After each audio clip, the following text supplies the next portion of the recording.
They said I was chosen at 13. When other girls braided flowers into their hair and giggled behind bamboo screens, I was led through the eastern gate of the imperial citadel, barefoot and trembling, with only a cotton satchel and a name that no longer belonged to me. They took that to my name. The eunuch, with a mole like a second eye beneath his lip, didn't even ask.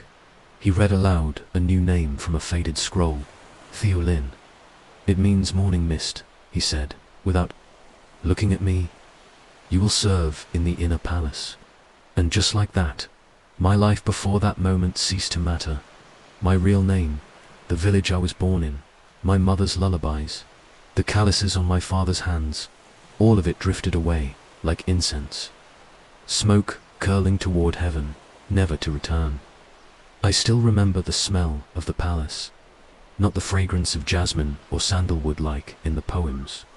No, it was the smell of age, of old silk soaked in centuries of tears, of stone floors polished by 1,000 kneeling knees, of secrets so heavy they sank into the lacquered walls, and never left. The Forbidden City was not built for the living. It was built to trap time. On my first night, they shaved my head. Not completely, just a sharp crescent behind the ears to mark me as unmarriageable. A girl who served the emperor must not belong to any man, not even herself. My hair, like my past, fell in a silent cascade, swept away by another faceless maid. The dormitory was narrow and dim, lined with bamboo mats and whispers. 40 other girls slept there, but none of them spoke to me. They didn't need to. They had all once been me at midnight. A bell rang, soft, hollow, like it came from under the earth. A girl beside me stirred, reached beneath her mat, and pulled out a bundle of red string. She tied it around her wrist, kissed it once, then returned to sleep. I asked no questions. In the Forbidden City, questions fed the darkness. The next morning, I woke to the rhythm of wooden clappers and the voice of the head maid Madame Quyen, tall as a man and twice as silent. She did not walk. She glided, her wooden slippers never seeming to touch the ground. She assigned me to the Lotus Wing, where I was to serve tea, sweep floors, and never, under any circumstance, look directly at the emperor should he pass by. Even his shadow is sacred, Madame Quyen whispered. Eyes like glass marbles, and sacred things are not meant for eyes like yours. That was the first rule. There would be many. My first task was to polish the altar stands in the southern prayer chamber. The walls there were painted with phoenixes and cranes, but time had peeled them like old skin.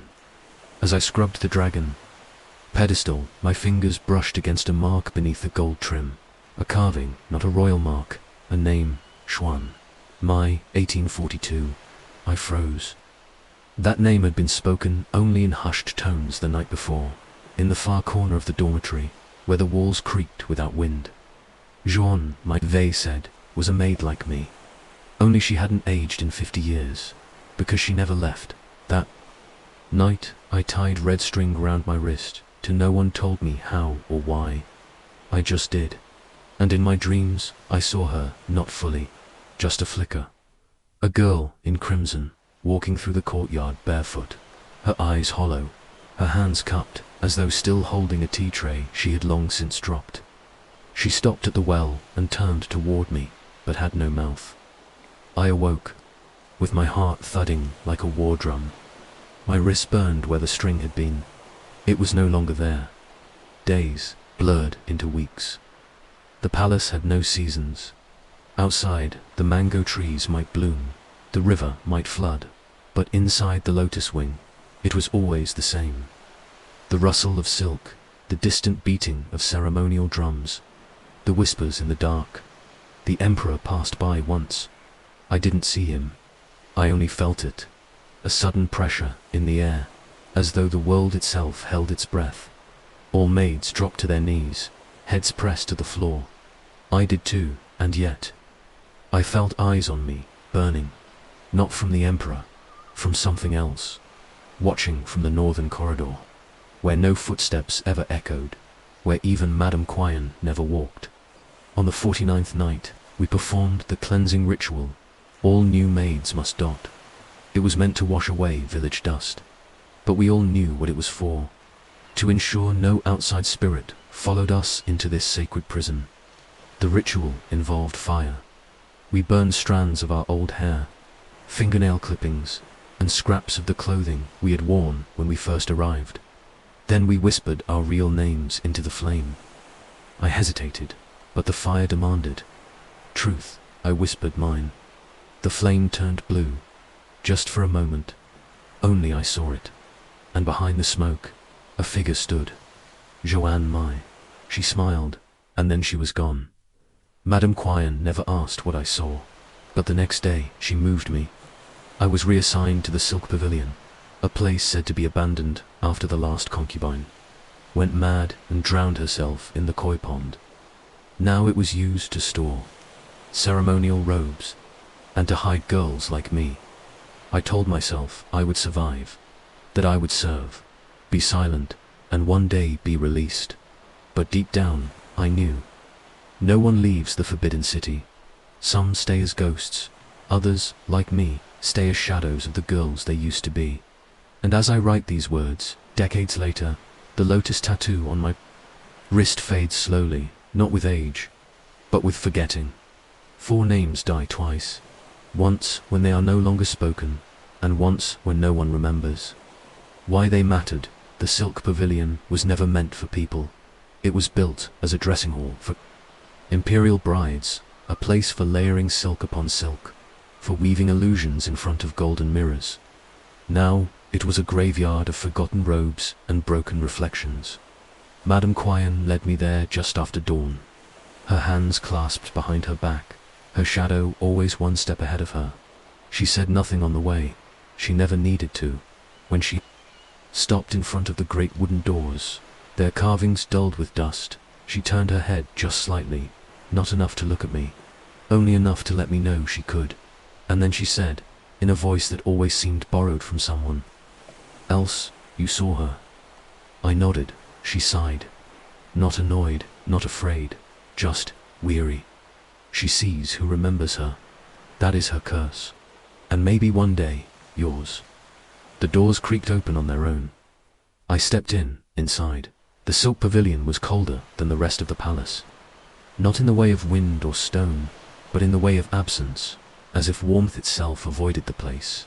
Rows upon rows of ceremonial garments stood on lacquered mannequins. Wedding eau dye in imperial red, mourning robes dyed in lotus ash, dragons' tunics with threads that turned brittle with time. They all faced one direction, the center, where a large bronze mirror stood. It was cracked down the middle, a single perfect split, like a wound that had never closed. You will sweep, you will polish. You will not look into that mirror. Madame Quyen left me there with a broom, a rag, and a small bowl of rice water. I was alone, but not truly. There's a certain silence that isn't silence. It breathes. The Silk Pavilion breathed like that. Whenever I stepped near a certain robe, a deep purple one with phoenix feathers embroidered along the hem, the silence thinned, like the air was thinking, listening. The broom whispered across the floor, tracing paths worn by maids before me. I imagined their feet where mine now stood, their hands trembling like mine, their thoughts echoing the same. Why me? Why here? What does she want from me? Asterisk. At noon, the incense burned out, and I heard it. Not a voice, a blink, a dry, audible blink. Let me explain. When you live in a palace of whispers, you begin to distinguish sounds, like a monk distinguishes breaths. Footsteps have layers. Wind has moods. And blinks, yes, even blinks have their own signature. This one was not mine. It came from behind the bronze mirror. But when I looked, nothing, just my own reflection divided cleanly in half.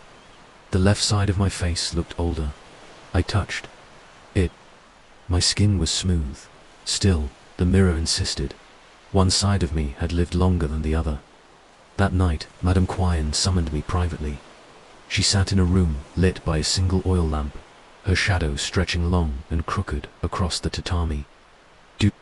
You know why you were brought here? She asked, still not meeting my eyes. To serve, I replied. No, she said flatly. You were brought because you hear them.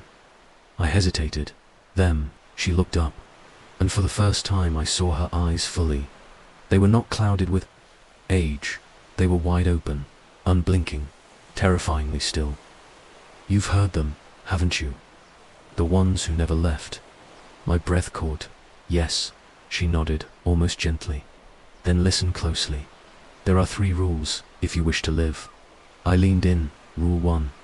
Never speak to the mirror, even if it speaks first. Rule 2. If you hear a maid humming a lullaby you recognize, run. She is not one of us. Rule 3. On the night of the red moon. If the robes turn to face you, leave. Do not pack, do not pray, just go. I wrote them down in my mind, etched them onto my bones. Then she handed me a hachurin. It was silver, shaped, like a lotus closed in bloom. There will come a time, she said, when you must choose to remember or to forget. This will help you remember. What happens if I forget? I whispered. She smiled, and her teeth were blackened, not from betel nut, but rot. Then you'll become one of them. I returned to the pavilion that night, lotus pin hidden. In my sleeve, the mirror was still cracked. The robes still faced forward. But something was shifted. There was a new robe at the end of the row. It hadn't been there before. It was white, stark white, no embroidery, no gold thread, just plain silk, still wet, dripping onto the floor. I stepped closer, the tag stitched inside, the collar read, Thulin. My breath fled my lungs. Behind me, a voice whispered, "You look beautiful in white." I turned. No one, but the mirror. The mirror now showed me wearing that same robe, my hands folded, my lips sewn shut. I fled, not with footsteps, with soul. I ran from the pavilion, my legs barely touching the ground, as if the very palace wanted me gone. At the dormitory, no one noticed, no one ever did. I lay in bed, eyes wide, whispering prayers my mother once taught me, the only part of her I had left. But somewhere between breath and sleep, I heard humming, a lullaby.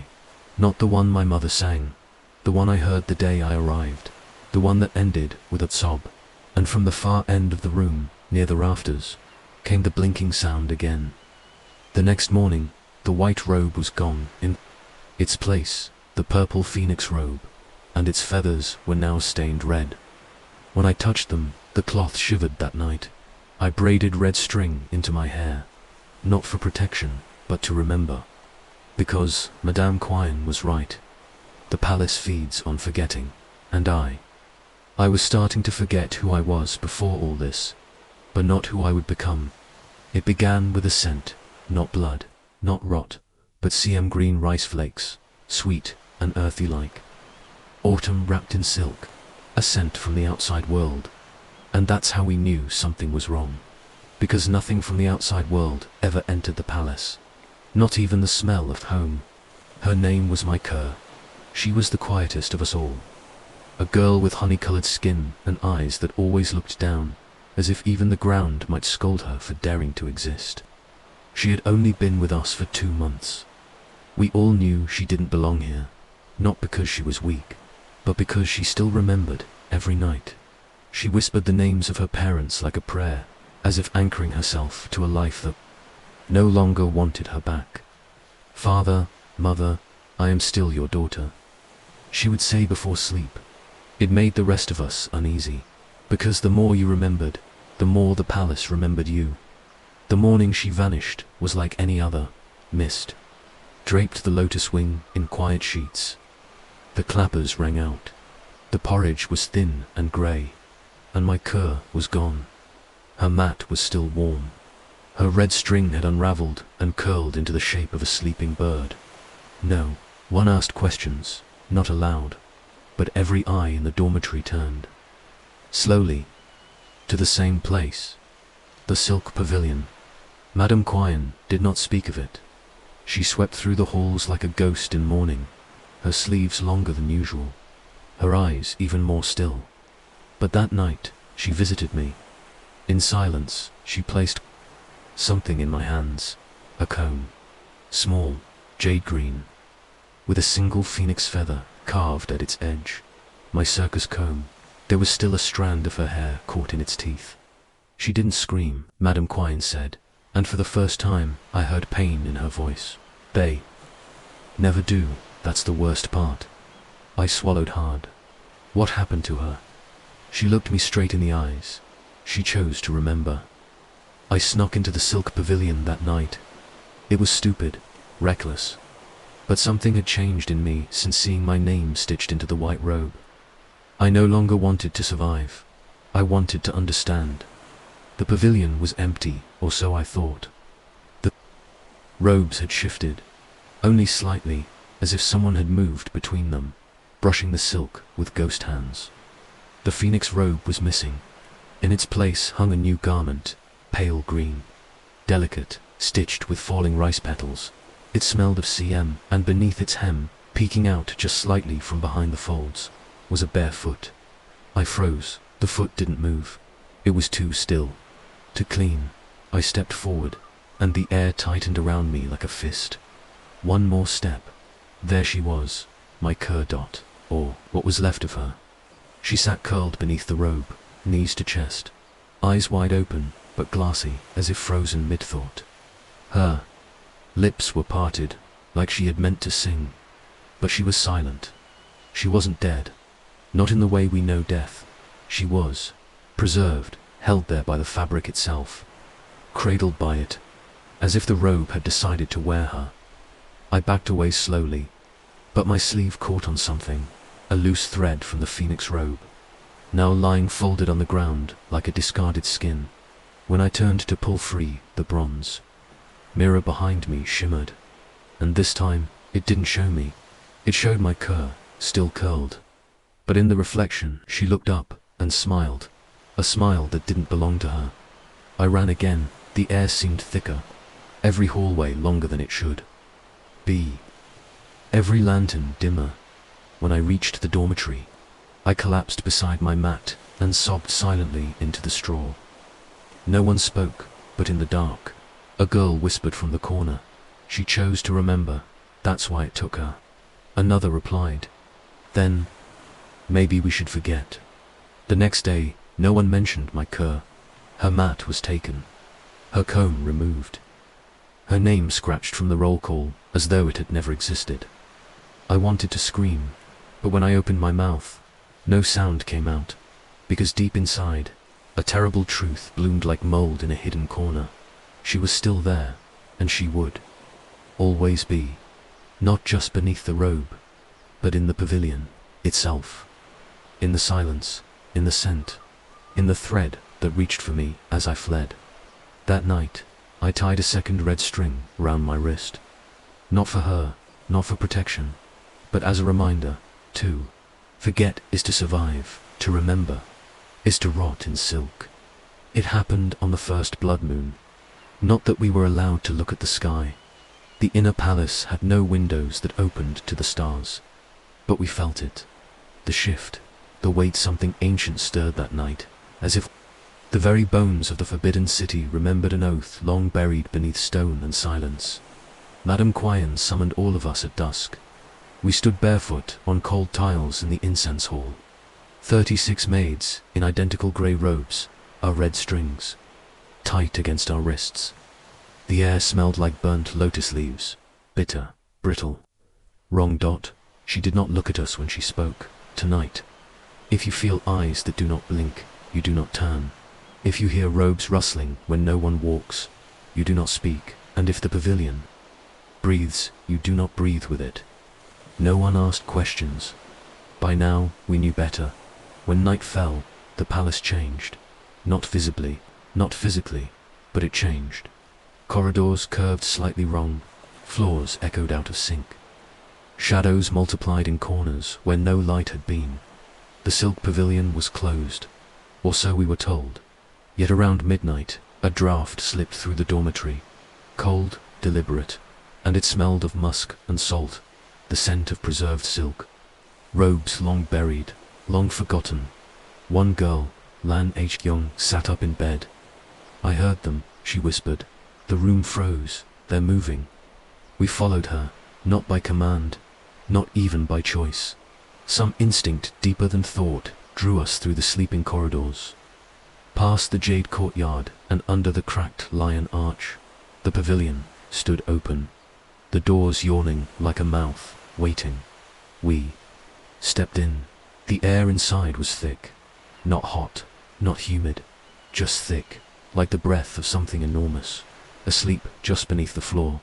The rows of robes stood still, all facing forward, as always. But Lan Cheong took one step in, and the silence shuddered. A sleeve shifted. A hem, Quivred, and slowly, they turned. It was not sudden, not dramatic. One by one, like dancers in a slow ritual procession, the robes turned to face us. No wind, no strings, just ... silk moving of its own volition. And when they stopped, they were all facing her, Lan Cheong. She stood still. Her lips moved. A whisper, maybe. A prayer, or a name. She reached out, just one hand, toward a robe of sea green, embroidered with silver birds. The moment her fingers brushed the sleeve, it clung to her. The silk snapped like a whip. It wrapped around her hand, her wrist, up her arm like a vine, hungry for light. Her scream never made it to air, swallowed by cloth that filled her mouth, her nose, her eyes. We watched, paralyzed. Not by fear, by recognition. This was not punishment. This was ritual the robe had chosen, and she, in reaching back, had agreed. Within seconds, she was still. Not dead, but no longer herself. Asterisk, the pavilion sighed. A long, low exhale that smelled like mold and rosewater. Then the robes turned back to their original positions, as if nothing had happened, except now, there was a new one in the far right row, sea green, silver birds. The hem still fluttering from the last breath it swallowed. Lan Cheong was gone. We didn't run. Somehow, our legs refused. Our bodies obeyed rules older than instinct. We backed out of the pavilion, one by one. Heads bowed, feet quiet. Behind us, the doors closed with the sound of silk snapping in the wind. Back at the dormitory, no one spoke. Not even Madame Quyen. But when morning came, there were only 35 bowls of porridge. Lan. Her name was struck from the list. Her mat remained, but it was laid out perfectly, like a shrine. And there, resting on her pillow, was the red string she had worn. Only now, it was black. Madame Quyen visited me again that evening. She did not speak at first. She just placed a scroll in my hands. I unrolled it. It was old, smudged, but legible. A list of names. Every one of them was followed by a single word in faded ink. Silk-bound. I scanned the page. My Ku, Juan, my others, I had never heard of. And at the very bottom, Thieu Lin, my name, no note. No word beside it. Just space waiting. You don't have to become one of them, Madame Quyen said softly. But why me? She looked away. Because you remember, she said again. And this place, it loves memory. It feeds on it. She left the scroll with me. I burned it that night. But the name at the bottom, my name still burned behind my eyes. That night, I dreamed of the robes. But not hanging, dancing, asterisk, in a grand hall. Long gone to ruin. Lit by oil lamps, shaped like weeping faces. The robes danced alone, no bodies. Just cloth moving as though possessed by rhythm and rage. At the center of them stood Lan Cheong, but she didn't look like herself. She wore the sea green robe, and her eyes were silk. When she turned to me, she spoke without sound. You will forget who you are, but you will always be beautiful. I awoke, gasping. The red strings on my wrist were gone, in their place, a thin thread of silver. There is a mirror in the silk pavilion that does not reflect it. Mimics, but it does not reflect. You stand before it. Raise your hand, and your hand. lifts in the glass. But it's not you, it's someone else, wearing your skin like a borrowed robe. After the night the robes turned, I returned to the pavilion on the third day. By then, the sea-green robe had dried, but its hem still bore the faint pattern of a footprint. Not Lanhoon, it was smaller, bare, and facing outward, as though someone had stepped out of the robe, not into it. I had not been summoned, but something called me. The mirror, untouched and cracked, stood at the far end of the hall. I approached slowly, my steps muted by the heavy silence, and when I looked into it, I was alone, yet I was not. At first, the image mirrored me, exactly same posture, same braid, same fear in my eyes.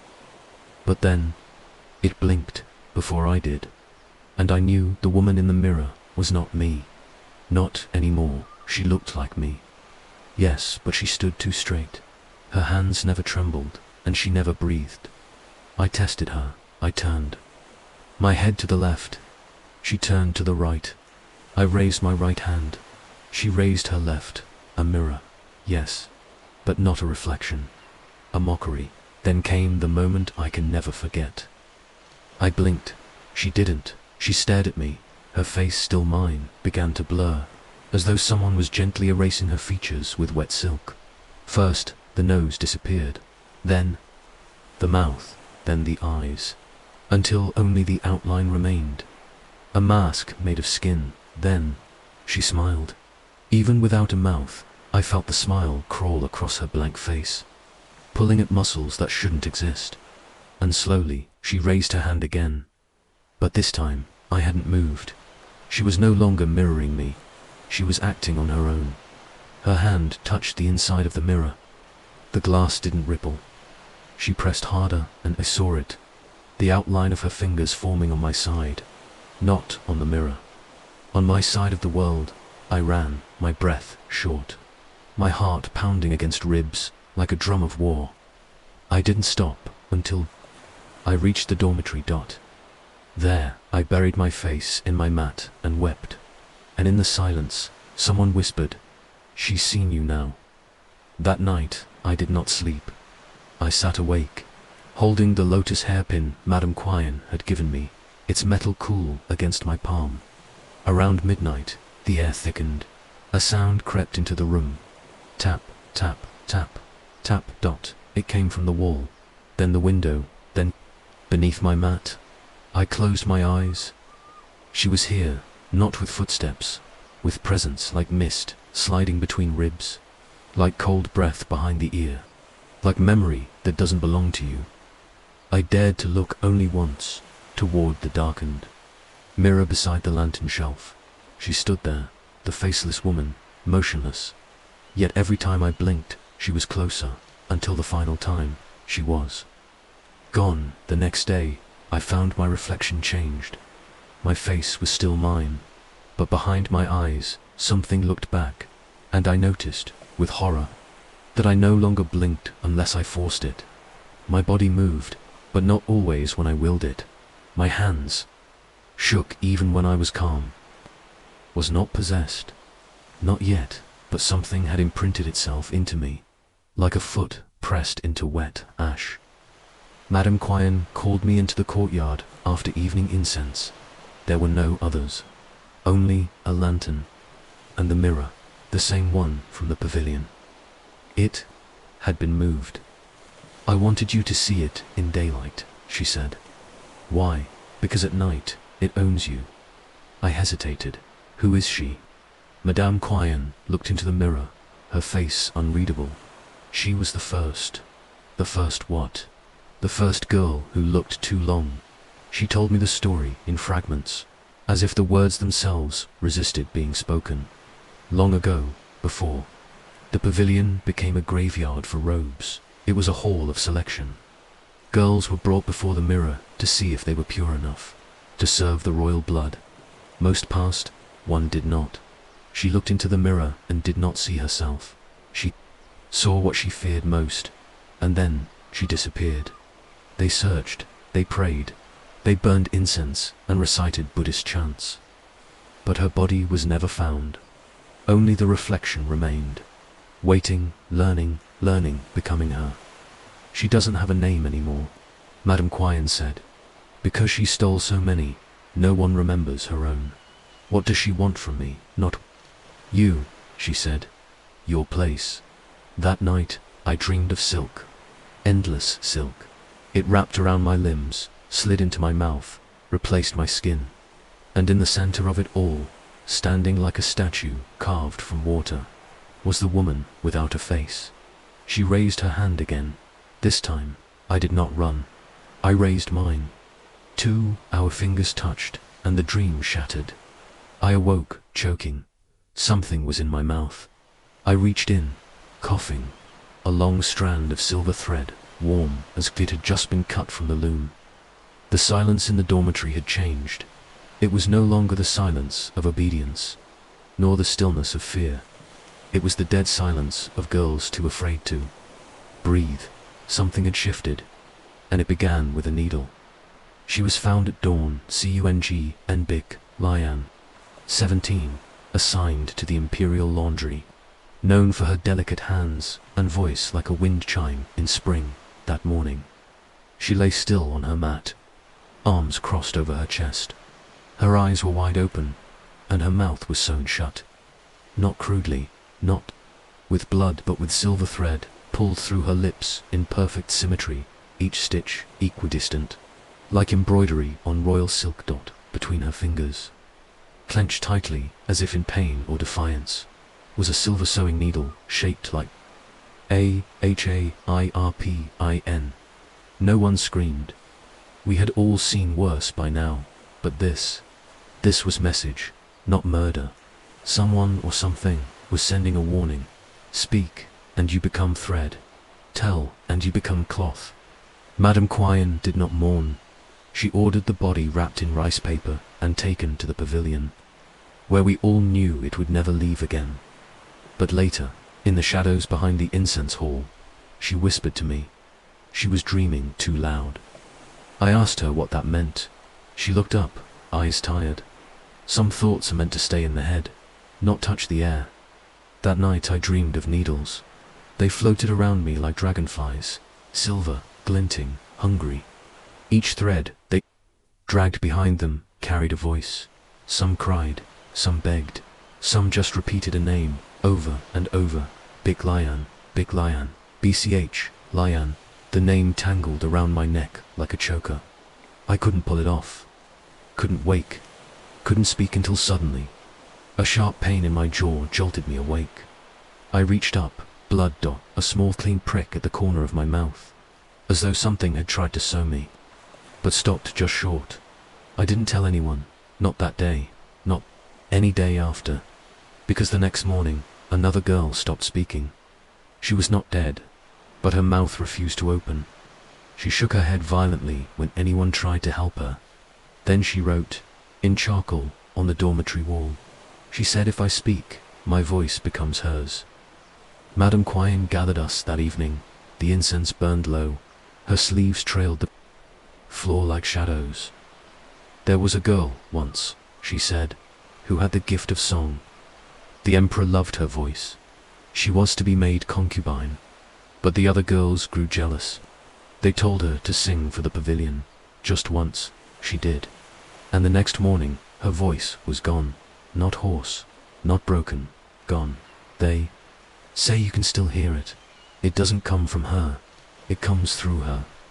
The dormitory grew cold that week. Too cold for summer. Each night one of us would wake with silver thread tangled in our hair. No pain, no cuts, just presence, as if something was moving among us, threading pieces of us into its growing tapestry. I stopped speaking, so did many others. We communicated in glances, in ink, in prayers made by folding rice grains in threes.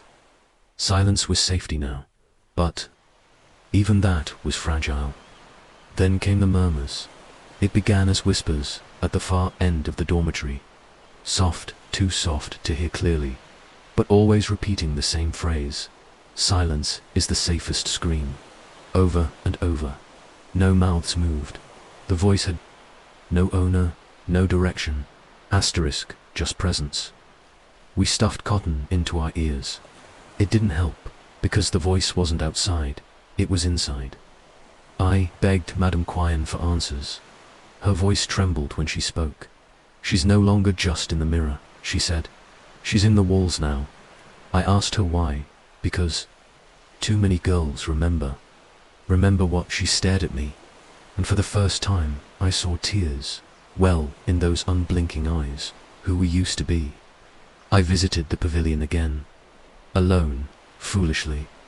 The robes were still, but at the center of the hall, placed neatly upon a mat, was something new.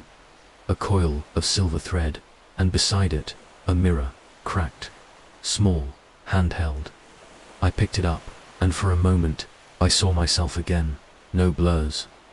No mimicry, just me. Then something shifted. Behind me, in the reflection, a figure stood. The faceless woman, but this time, she had a mouth, stitched shut, and the thread was still moving. I dropped the mirror, but when I turned, nothing, no. Only the robes, and a single sewing needle, still warm, placed upon my name in the roll book, that night. I took the lotus hairpin and carved a small line into my arm, not to bleed, but to feel. To remind myself I was still me. Because in this palace, every memory you cling to are a thread she can pull, and soon there won't be anything left to hold on to. They called me Dynasty that morning. As I rose from my mat and brushed the silver thread from my sleeves, someone gently tugged my arm and said, Dynasty, it's your turn to fetch water. I stared at her, a girl with crescent eyes and sunburnt skin. I didn't know her name, but she clearly knew mine. Only, that wasn't my name. I was Thu Lin. I had always been Thu Lin, hadn't I? But when I opened my mouth to correct her, my tongue froze. The name caught like a bone in my throat. Later, during roll call, the head assistant read the names aloud. I waited for Thu Lin. It never came. Instead, she paused, looked up at me, and said firmly, Dynasty, present. I opened my mouth again. That's not, but the moment I tried to say, Thu Lin, a sharp sting pierced my lip. I touched it, silver thread, just a single strand, caught on my teeth, drawn tight between my lips. Like a warning, I said nothing more in the dormitory. My mat had changed. My blanket was different, thicker, embroidered with pale cherry blossoms I didn't recognize. There was a comb I'd never used, a pair of sandals that didn't fit, and in the footlocker beneath the mat, wrapped in rice paper, was a name tag, property of Kung Endim, Tha, NSB, 141. I tried to find Madame Quyen, but she was gone. No one had seen her since dawn. Instead, another woman walked the halls now, younger, eyes blank, voice hollow. They called her Madame Quyen too, but that was not her. The new Madame Quyen moved, like she'd been stitched into place, stiff and precise. Like her body didn't quite fit her bones. She did not recognize me, or perhaps she recognized only my new name. That night, I searched for the name book. Each Kung Ent's identity was recorded in a large registry, kept beneath the incense altar. I waited until the halls were empty, then crept into the shrine chamber. The book was there, bound in faded red leather, fraying at the corners. I flipped through. Searching for my page, I found it, name Theo, linen tree date, unknown status, redacted and scribbled over it. In thick black ink, reassigned gives Dean TH, active. My heart froze. I turned to the next page. Name, Dean Thentry. Date, 1 day, Agorigin, unknown previous status. No history, no village, no record of arrival, just existence. I stepped away from the altar and knocked over the oil lamp. It crashed to the floor. Oil spread in a widening puddle. The flame flickered, then caught the edge of the registry. I panicked, reached down to stop the fire, but the moment my fingers touched the ink, I saw her dot in the reflection of the golden incense bowl, the faceless woman, but this time she wore my face. Not the blank mimicry from before, not a twisted version.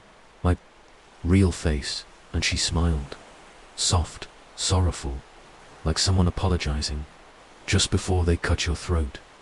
The fire stopped on its own, but when I looked down, the page with my name, Theo Lin, had burned away completely.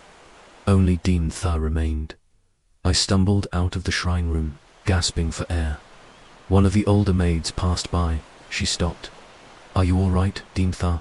I stared at her. I'm not Dean, but the words never finished. Because suddenly, I wasn't sure. What if I was Dean Tha? What if the name Theo Lin was just something I'd overheard? A dream, a trick of the mirror. I grabbed her sleeve. "Do you remember a girl named Theo Lin?" She blinked. "Who?" That night, in my dreams, the dormitory stretched on forever. Each mat held a girl, all wearing my face, 30-6 of me. Each one dressed slightly different. Each one called a different name. They chanted, in perfect rhythm. A name is a robe, once worn, never removed. And at the very end of the room, seated on a throne of unraveled thread, sat the faceless woman. She no longer had to steal names. We gave them to her. I awoke screaming.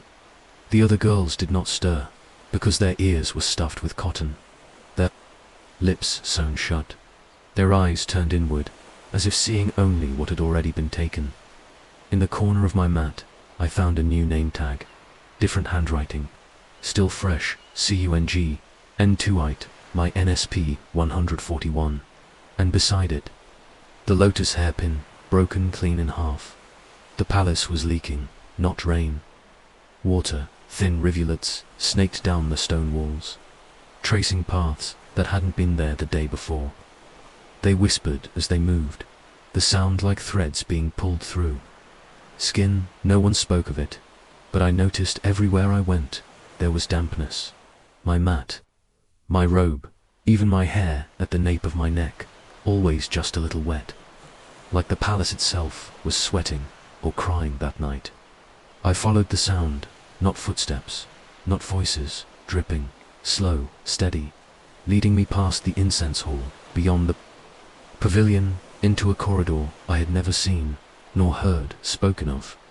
It ended at a wall, plain, wet, smooth as pearl, cold as forgotten tea. I reached out. The stone rippled. It wasn't stone. It was water, shaped like stone. Pretending to be a wall, I pressed my palm to it. It yielded the moment I stepped through. The world folded. No wind, no floor, no gravity, only stillness. I floated, or fell, through a space that smelled like dust and rain. All around me were fragments of voice, pieces of names, strands of prayer. I was Bic Lian. My mother called me Lin. Don't forget me, I used to laugh. They swirled like moths, soft, fading. Then I landed. The room was circular. The walls were mirrors, not cracked, but rippling, like ponds holding reflections that didn't belong to the present. And in the center stood a wardrobe, tall, old. Its doors carved with plum blossoms, and characters no longer legible. From inside, I heard breathing. I didn't want to open it, but my hands moved. The doors groaned, and inside, hanging neatly, were dozens of name tags, like the ones we wore on our belts, except older, weathered, some moldy, some scorched. Each had a name. Each had a face etched into the wood. None of them were mine, but one at the very center was blank, until I touched it. Then, like ink bleeding through cloth, a name appeared. Theo Lin, I gasped. A voice behind me said, "That was yours once." I turned. She stood there, the faceless woman, but now she had half a face, one eye, one brow, half a mouth, twisted in something between smile and regret. "What is this place?" I whispered. She didn't answer. Instead, she raised a finger and pointed to the mirrors. I turned in one mirror. I saw myself age 12, outside the palace gates, clutching a satchel, crying in another. I saw myself, age 15, scrubbing robes beside Madame Quyen. And in the last one, I saw myself now, but the name tag said, "2-eyed my," and the eyes were not mine. The woman spoke again. "Names are keys. You have too many. That is why the doors keep opening."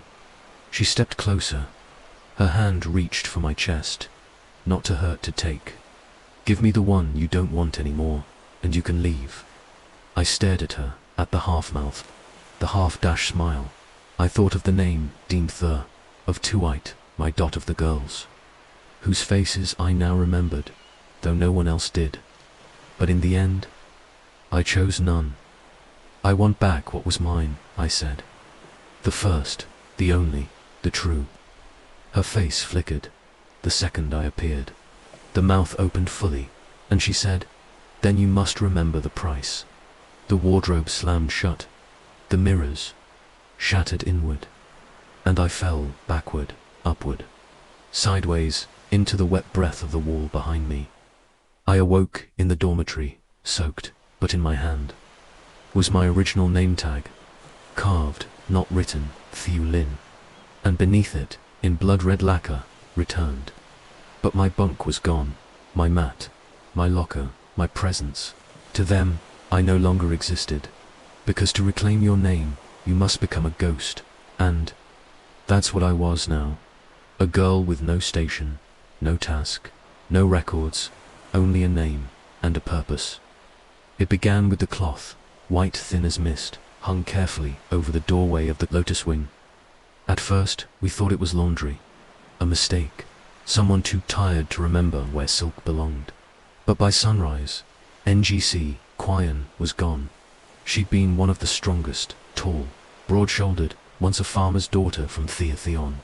Her laugh could break silence like thunder. Cracks opened still lakes. That morning, her mat was cold, her comb left behind, but her name tag was gone, asterisk, and the white cloth over the door had vanished. 3 nights later, it happened again. A sheet of lattering appeared, fluttering without wind, tied neatly to the handle of the pavilion door. At dawn, Tu-Han was missing.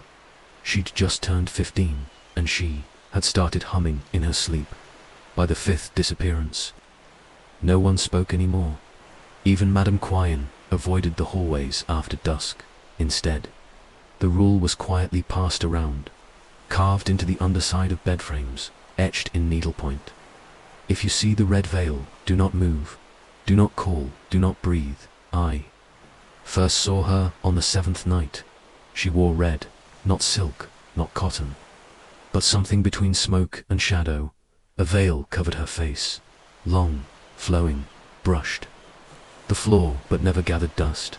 She walked soundlessly, feet gliding across stone like wind over lotus leaves. She did not look at anyone. She never touched anything. Only marked, she would stop at a doorway, untie the small bundle of white cloth from her sash, and hang it, with care, almost love. And then she would vanish. No one had ever seen her enter or exit. She simply was. That night, I followed her. I had to. I had reclaimed my name, yes, but I still had no place, no task. I existed between the layers of the palace-like mold between bricks, a ghost among ghosts. She passed me in the east corridor. Didn't look, didn't pause, just moved, floating. I trailed her through the prayer hall, across the garden where no flowers bloomed, into a part of the palace I'd never seen. There, beneath the bell tower, she stopped. She turned to a small wooden chamber, its doors sealed with rusted nails, and hung a strip of white silk upon it. But then, she turned toward me. I froze, even through the veil. I felt her gaze, not like a stare, like recognition. She tilted her head, slowly, softly. Then she walked to me. Every instinct screamed to flee, but my legs betrayed me. She reached out, her fingers brushed my wrist, and something slid into my palm. A thread, red dot, like blood, like her veil. Then she was gone. When I looked down, I saw the thread had looped itself into a symbol. I returned to the dormitory, shaking, on my mat. Someone had left a folded note. The paper was thin, old. I opened it. 5 names were written inside. Each had a red mark beside it, and mine was last. But not marked, not yet. I ran to Madame Quyen. She was in her chamber, burning wormwood. When she saw me, her face darkened. "You saw her," I nodded. "She touched you." Another nod. She slumped. Her hands trembled. "She marks those who live between," she whispered. "Between what?" "Between names. Between bodies. Between memories." She looked at me with pity. "You're exactly what she's looking for." I asked her what the thread meant. She said, "The red one walks without sound, but her thread hums with every name. She's taken, listen to it." So that night, I held it to my ear, and what I heard was my voice. I used to laugh. I was 13. My father sang lullabies in a language I've forgotten. Memories of me, but not from me. I realized the Red Veil girl is not a person. She is memory made flesh. When a name is worn too many times, when too many faces blur together, she comes to collect now. I carry the thread with me, tied around my wrist, like the old red strings we once believed could protect us. But this one doesn't protect. It warms each night. I check the door, no cloth yet, but she's walking, and one day soon she will stop. At first I thought it was the wind. It came just after midnight, curling through the cracks in the dormitory like smoke with a secret, soft, whispery, almost kind. It carried no chill, no scent, only names. Lin, Maikua, Tuhan, Ngc Quyen. One by one, they came, names we had lost, names we were no longer allowed to speak. No one else seemed to notice, but I heard them clearly, because one of them was mine, Theo Lin. The first night, I thought it was grief. The second night, I thought it was memory. But by the third, I knew it was her. The girl in the red veil, and she wasn't just marking us, she was calling us, one by one. I tried to warn the others. I whispered to a girl named Min Toy, asked if she'd heard anything strange. She shook her head, then looked me in the eye and said, "Who's Min Toit?" I blinked you. She smiled. "I've never had a name." That night, her mat was soaked with dew, and a single white thread lay curled where her name tag had been. I went to Madame Quyen. What remained of her, anyway? She was not herself lately. Quieter, slower, her sentences incomplete, as if someone else had begun stitching their will into her body. But when I said, "The red one is singing," her eyes sharpened. She leaned in, voice thin as paper. "The wind doesn't speak, it remembers. It tries to give back what we tried to forget." That terrified me more than anything, because some names should stay lost. Not all souls want to return. Not all voices want to be heard. And some are still here, waiting for their names to be spoken aloud again. So I began to write them down, every name I heard in the wind. One each night. Some I recognized, most I didn't. But every name I wrote down disappeared from the page by morning, like the paper itself was forgetting. On the 10th night, I made a mistake. I whispered a name out loud. It was a beautiful name. Soft, lyrical, Toit. The moment I said it, the lanterns flickered, the floor moaned, and the wind stopped. Dead still. Then, from behind the altar curtain, a voice answered, "I'm here." She stepped forward, a girl no taller than me, dressed in faded blue eyes. Hollow, smile, warm. "Tuite Thoa," I whispered again, unable to help myself. She nodded. "You remembered, but I don't know you." "You do now, and then." She hugged me, cold, weightless, like water wrapping around bone. I fainted when I woke. It was morning, and the girl was gone. But in my lap lay her name tag, carved from bone, not wood. Its letters still warm. That night, the singing changed. It wasn't names anymore. It was please. Let me back in. Don't forget me again. If you remember, I live. And then, you said my name. Now, I can take yours. I screamed. The other girls didn't stir. I looked down. My name tag was gone. In its place, Toite, Thoa, and her red thread was now tied around my throat. I found the book behind the wall. Not by accident. It called to me, a faint, pulsing like breath, like heartbeat, from the cracks beside my sleeping mat. Each night, it grew louder. By the fourth night, the wall was weeping. Not water, ink, black, thick, fragrant, the scent of old bamboo paper and forgotten voices. I pressed my palm to it. The wall opened, not shattered, not crumbled. It peeled behind it. Nestled in a hollow of rotting wood, lay a single object, a book, bound in red silk dot, tied with a black string. On its cover, no title, only a circle, drawn not in ink, but in dried blood. I should have left it there, but I didn't, because something inside me whispered, "You've lost so many names. Why not collect a few?" That night, I opened it. Its pages were yellowed, curled. At the edges, blank. But when I touched the paper, names appeared, in perfect calligraphy, one by one. They wrote themselves across the parchment. My Ca Tuhan, Bik Lian, Deem Thur, Ngc Kwayan, Tuite Thur, Thiu Lin. My name. I slammed it shut. My hands shook.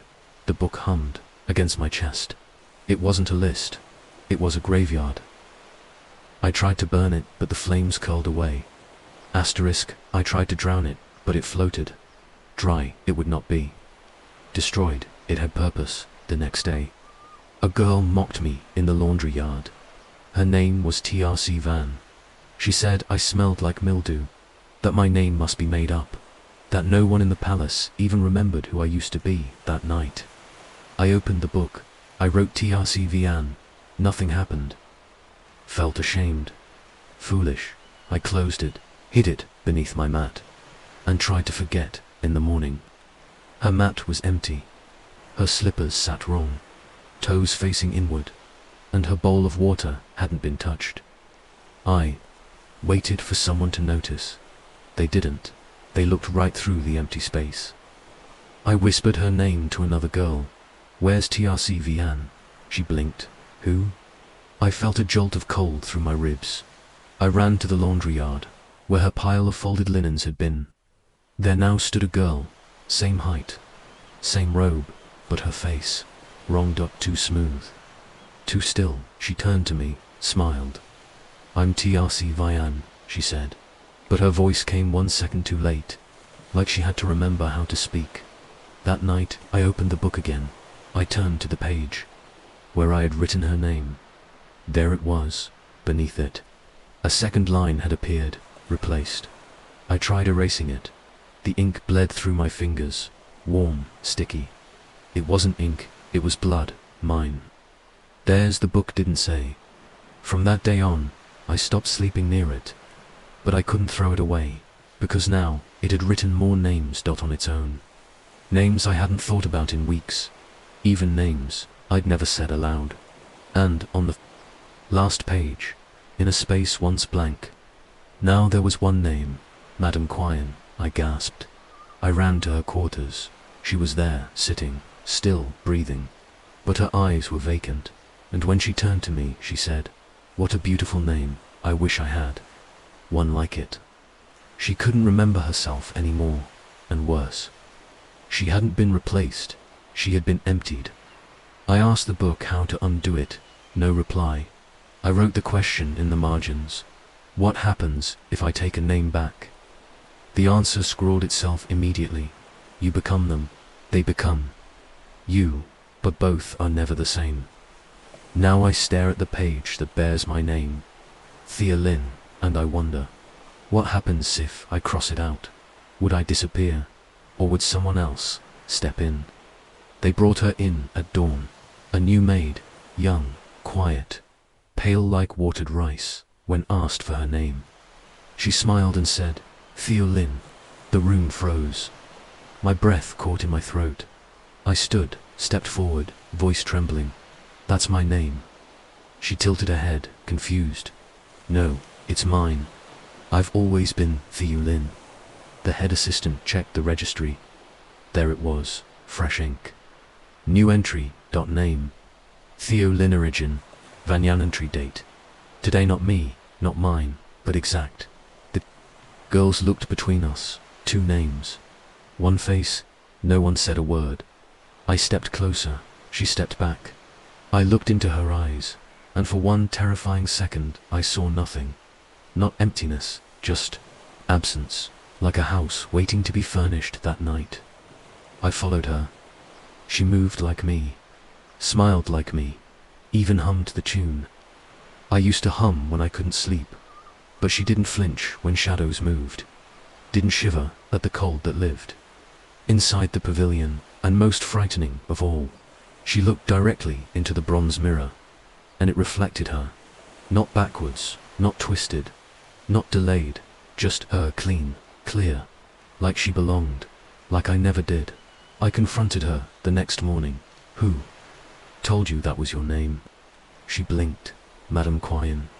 No, the real Madame Quyen would never. She's the only one I've met, the girl said softly.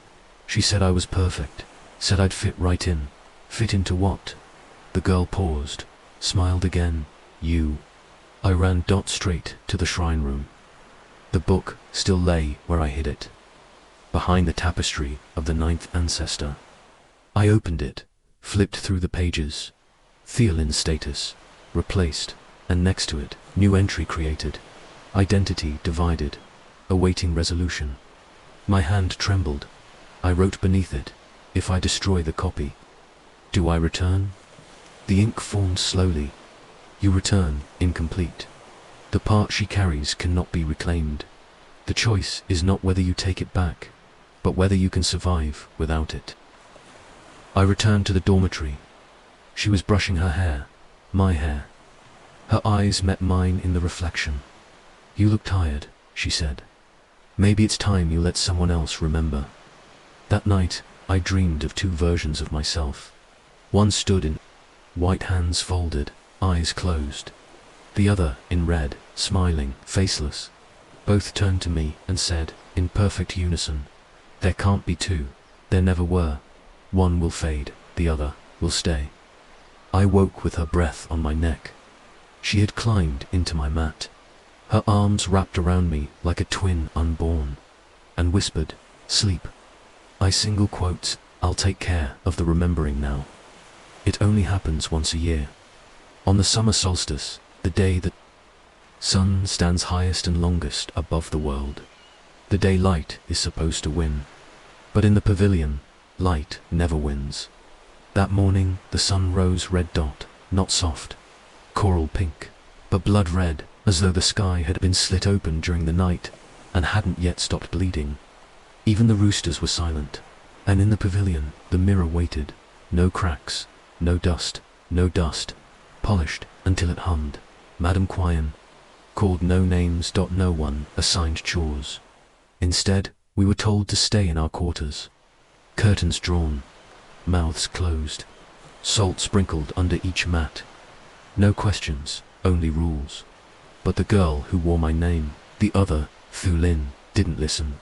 She wandered into the courtyard, bathed in red sun, smiling. I followed her.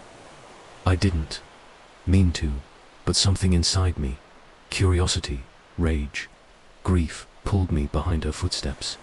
She stepped through the pavilion doors just as the sun reached its peak, and the mirror, the ancient bronze disc, older than memory, awoke. It caught the sunlight, not reflected it, drank it. The beam hit its center and vanished. No flare, no shimmer, just swallowed, like water through cloth. Then the mirror shuddered. The air trembled. The silk robes lining the pavilion twisted. They began to burn, but not with fire. With light. It wasn't heat, it was purification, cruel and merciless. Every inch of silk turned white hot, then crumbled, and in the center of it all, the other Theo Lin stood, arms out, eyes closed, facing the mirror like a lover. Do you see, she whispered. This is what I was made for.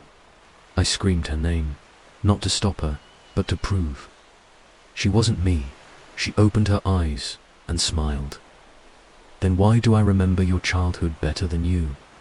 The mirror flashed. For one moment, I saw everything.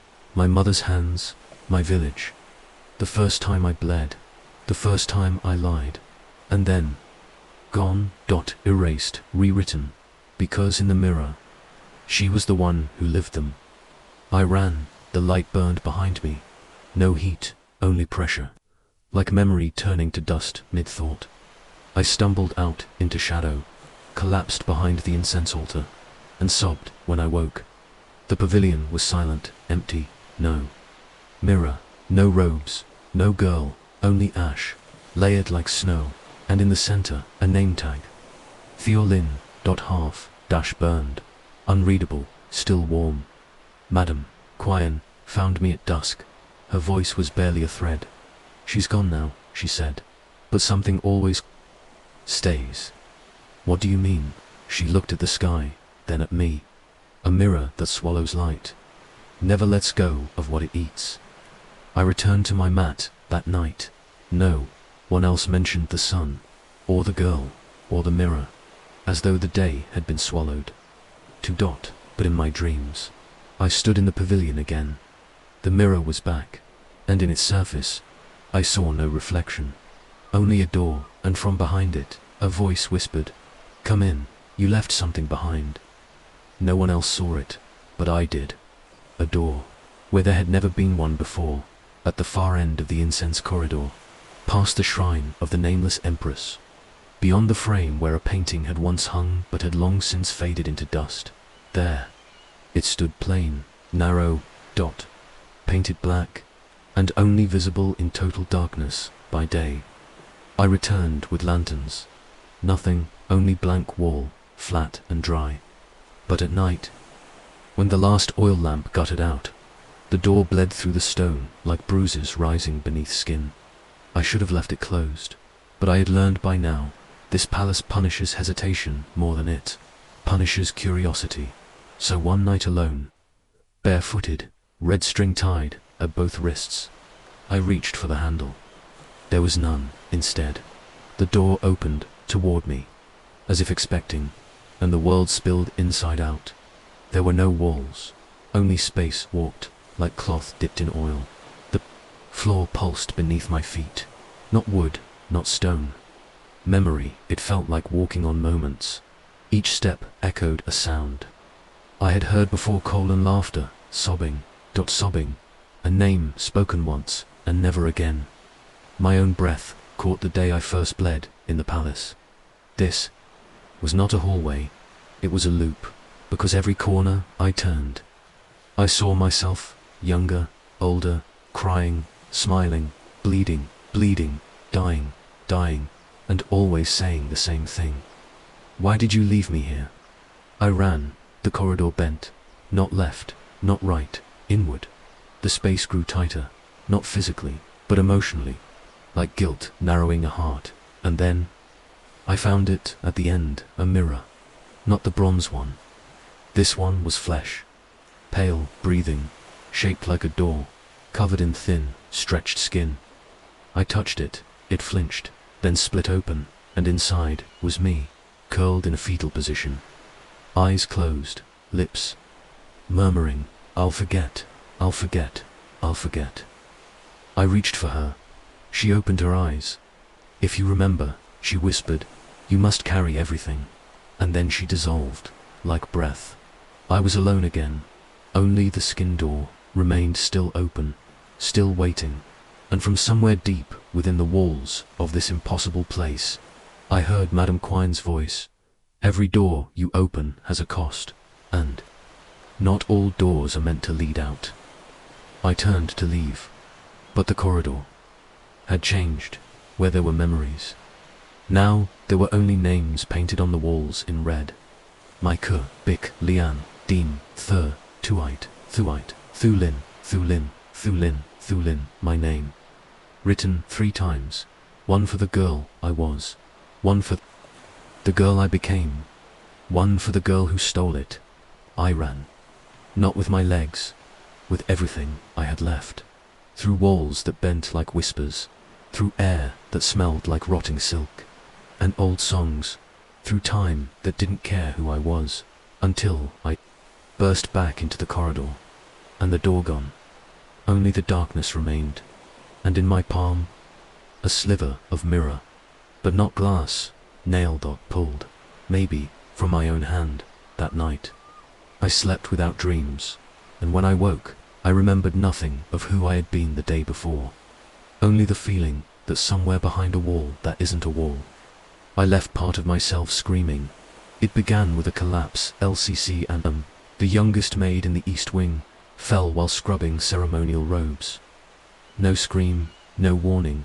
She simply dropped, as though something inside her had been hollowed out days ago. We rushed to help, lifted her, called her name, but when we peeled back her robe to help her breathe, we froze.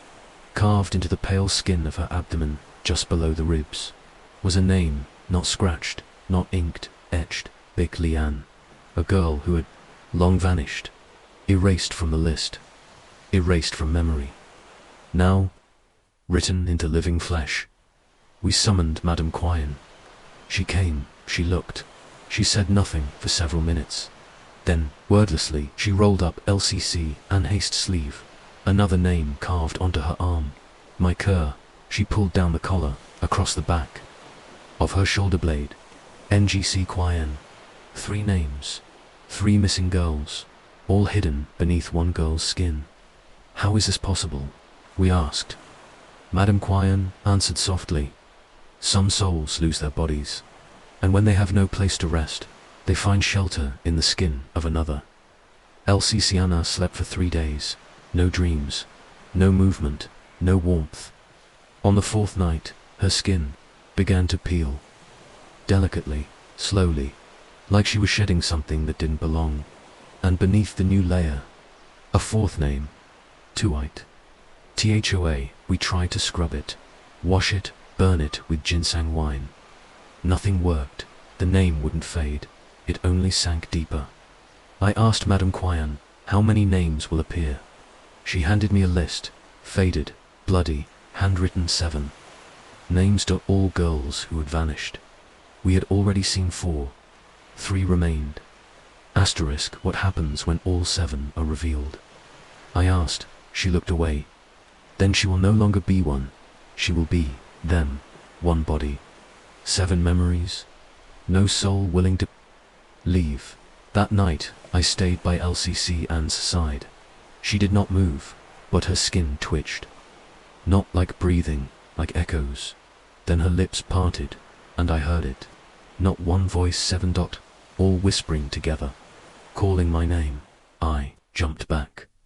She opened her eyes, left eye, brown, right eye, completely black. She smiled and whispered, there are 3 more names, right? I backed away. She sat up, calm. The smile stayed. Then let me borrow your skin next. It began as an itch just beneath my fingernail, like dirt, or soap residue, or skin cracked by cold water. I scratched it, and something surfaced, thin, red, soft, as silk, a thread, but not thread. It clung to my nail like a memory refusing to let go. I tugged gently. It slid out from beneath the nail, no pain, no blood. But I heard something, a voice, Theolin. I dropped the thread instantly. It curled on the floor like a bloodied worm, then crawled, yes crawled, into the wall's crevice behind me. I tried burning my fingers, clipping my nails to the quick, scrubbing with vinegar and ash. None of it worked. The next day, a new thread, longer, redder. I pulled it again, and this time 7 voices whispered at once. Pull it, pull us all the way. The truth is waiting on the other side. I panicked. I told Madame Quyen. She looked at my hand, calmly, then said, don't pull it all the way through. What lies at the end is not you. Then what is it? I asked. She replied, the last person who still remembers you, and who's waiting for you to forget, so they can take your place. That night, I dreamed of a white room. No corners, no doors. Threads hung from the ceiling, thousands of them, red, thin, alive. Each thread led to a version of myself, me, in my maid's uniform. Me, as a child. Me, crying at my mother's grave. Me. In mourning, each version of me had its mouth sewn shut, eyes wide, silent. They all looked at me, screaming without sound. Don't pull any more. I woke up weeping. But my fingers swear no longer just fingers. From each nail, a thread extended, sprawled across the floor like spilled organs. I tried cutting them. They grew back. I burned them. They emerged from the skin of my back. I knelt on the stone floor, whispered, into the dark, who's holding the other end? No one answered, but I heard tapping, slow and deliberate, like fingernails rapping on bronze. Then a voice, just behind my ear. My name is Theolin. I turned, touched the wall. It gave way, not stone, not solid, soft, like silk, and on the other side was me, another me, sitting, waiting, 10 threads tied around her hands, smiling. We're tied now, you are me, I am you, but only one of us can stay. I yanked my hand back. The wall solidified. Only one thread remained, dangling from my pinky finger, swaying, like it was breathing. Since that night, I stopped trimming my nails. I let them grow, and someday soon, I'll be brave enough to pull all the way. It wasn't on the palace map, didn't exist in the floor plans, no guard ever mentioned it, no servant ever admitted to cleaning it, but anyone who had ever gotten lost knew it was there, a mirror. Room, but not one that reflects. No windows, no light, just walls panelled in ancient glass, cracked and fogged, and in the center, a low wooden table. On it, one needle, one spool of thread, one face. I found it during a night when the wind blew strangely warm. The door was slightly ajar. No lock, no guard. It felt welcoming. I pushed it open. The hinge groaned like bones cracking, and in the pale shimmer, I saw her. She sat with her back turned, long black hair cascading down her waist like ink in her hands. A silver needle. She was sewing her lips shut. No blood, no trembling. Each stitch slid through her skin like it had been waiting. I couldn't move, but she spoke through half-sewn lips. If you remember too much, they'll cut you. If you speak, they'll pull you. If you stay silent, you might live a little longer. Who are you? I asked. She paused, turned her head slowly. Her eyes were sewn shut. So was her nose. Only ears and hands remained, and those hands were still sewing and writing on the glass. I stepped closer.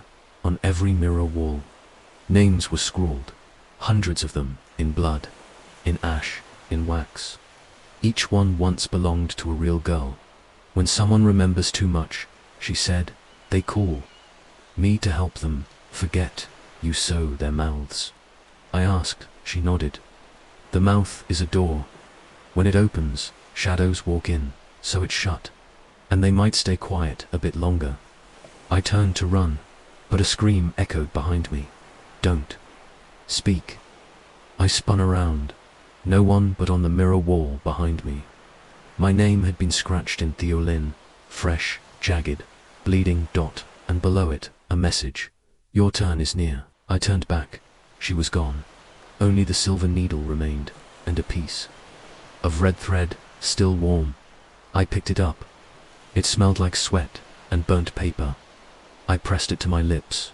I don't know why, don't know what made me do it, but I sewed one stitch into my lip.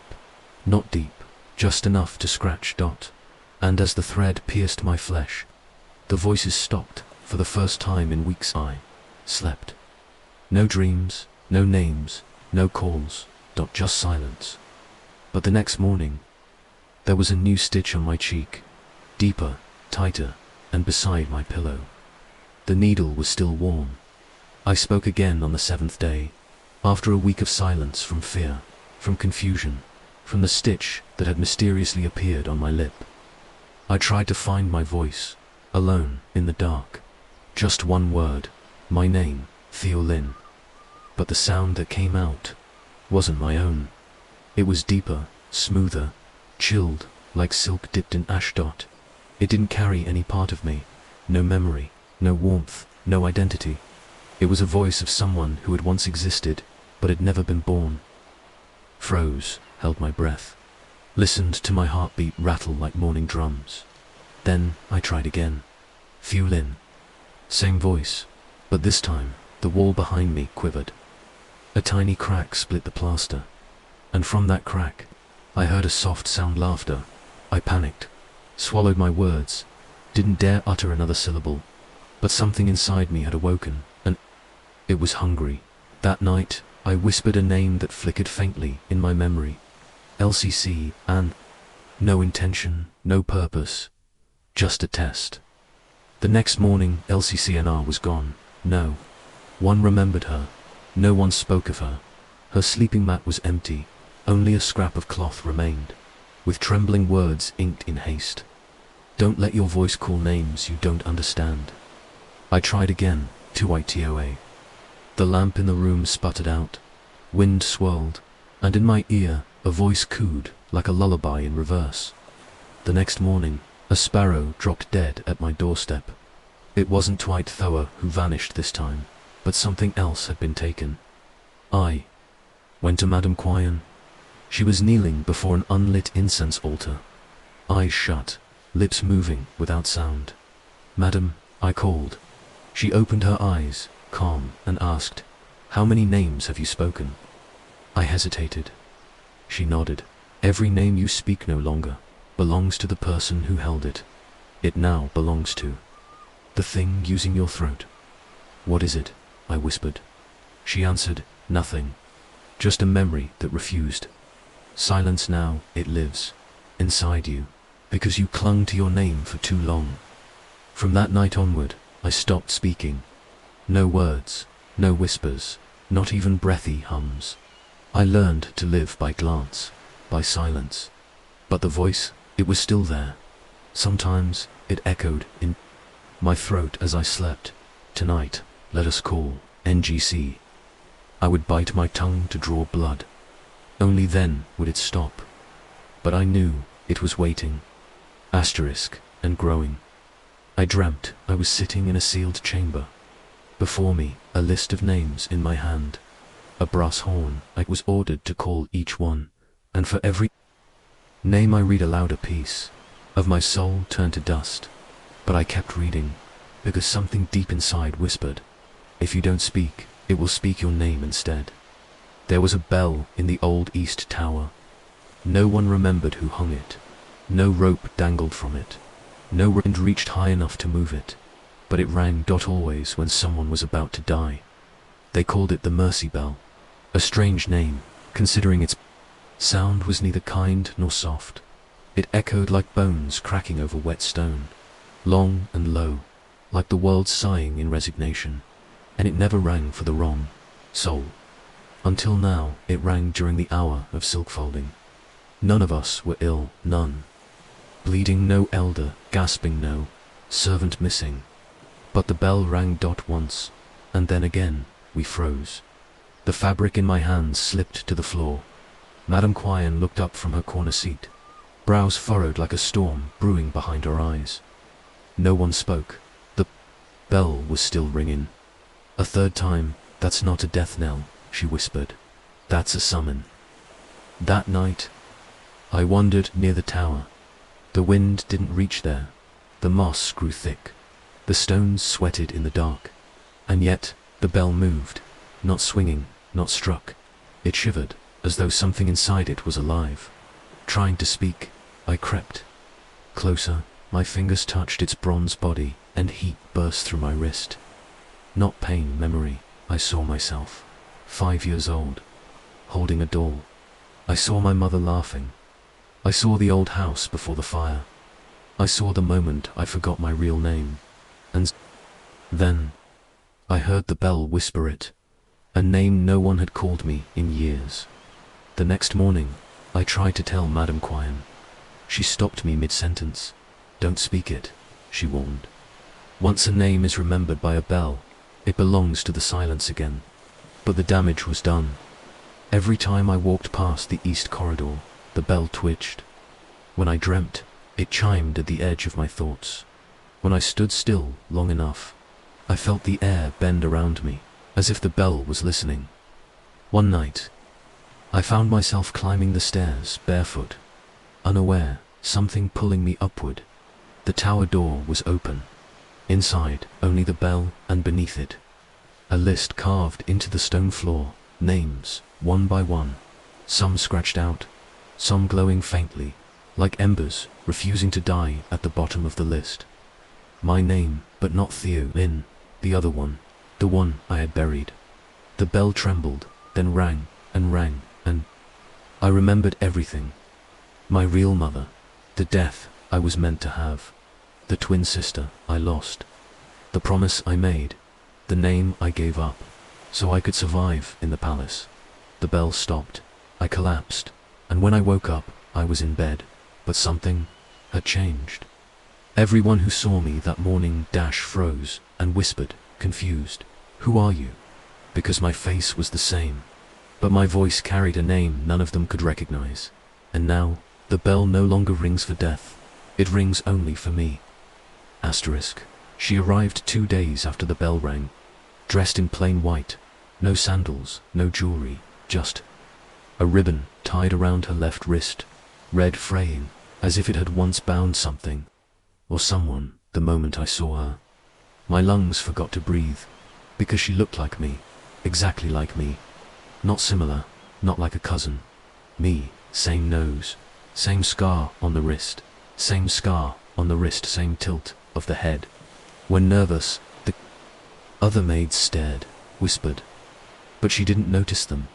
She only looked at me and smiled like someone who had come home.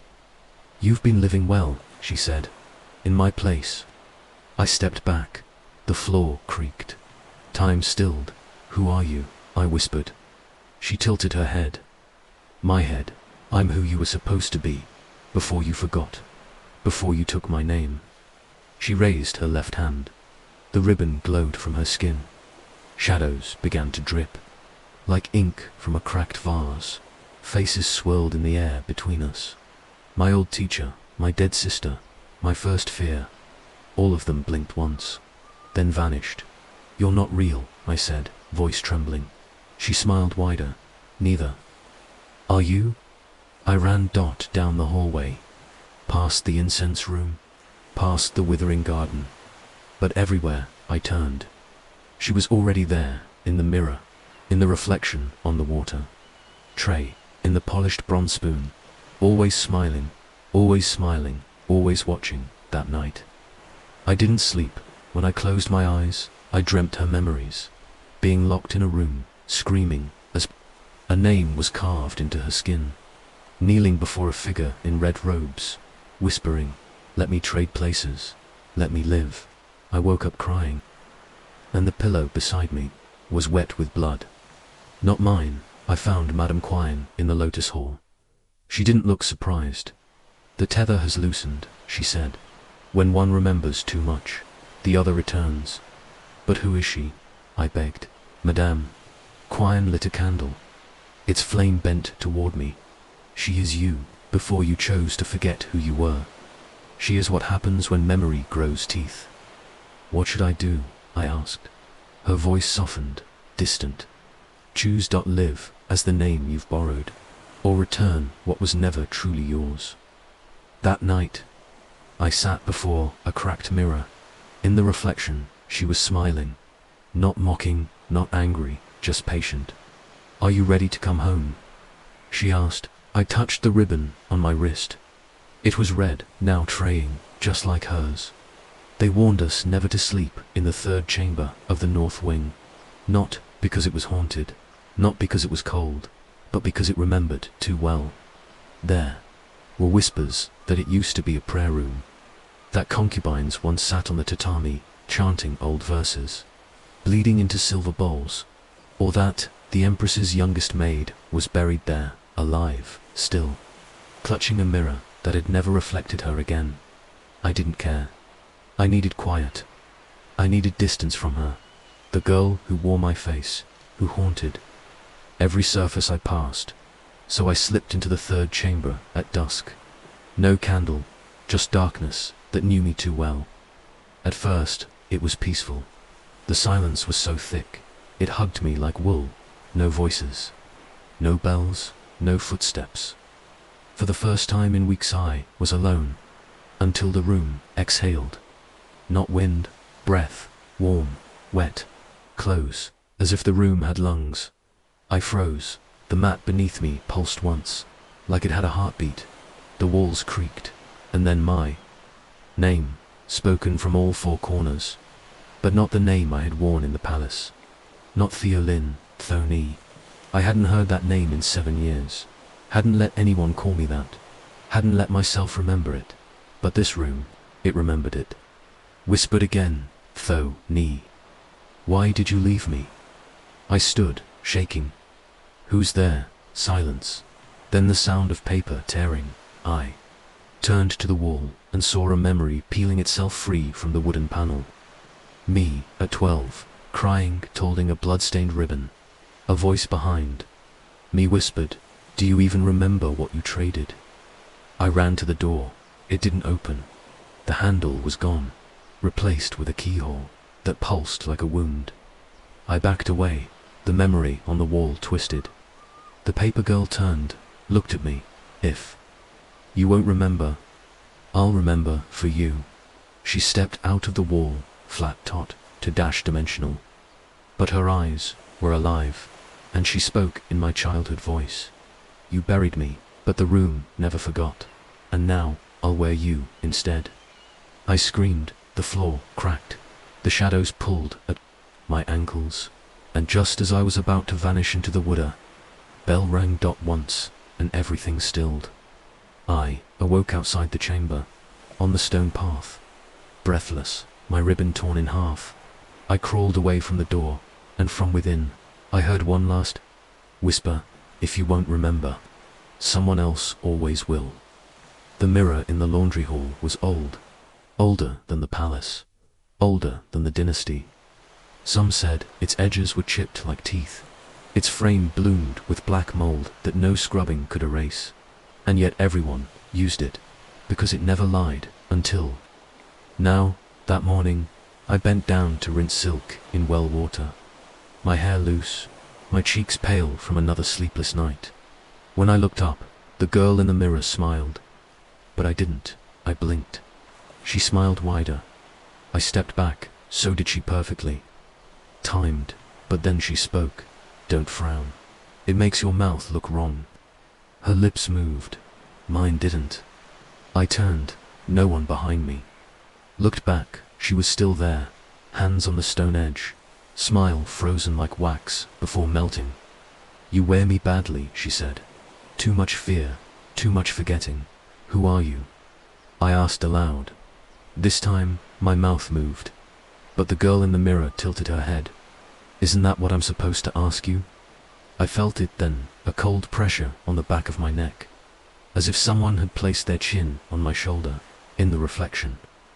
She leaned closer, so close I could see my own breath on her glass. She whispered, "You borrowed me when the fire came. Burned, you ran, you called yourself Theolin, but I had that name first." The well water turned dark. Ripples formed despite no wind. Inside the ripples, memories floated. A doll missing one, a ribbon burned at the edge, voice screaming, "Let me live." "I didn't mean to take anything," I said. The mirror girl raised an eyebrow. "That's what they all say, before forgetting becomes theft." Then she reached out from inside the mirror. Her hand didn't break. The glass gave way. Like water, like breath, like memory.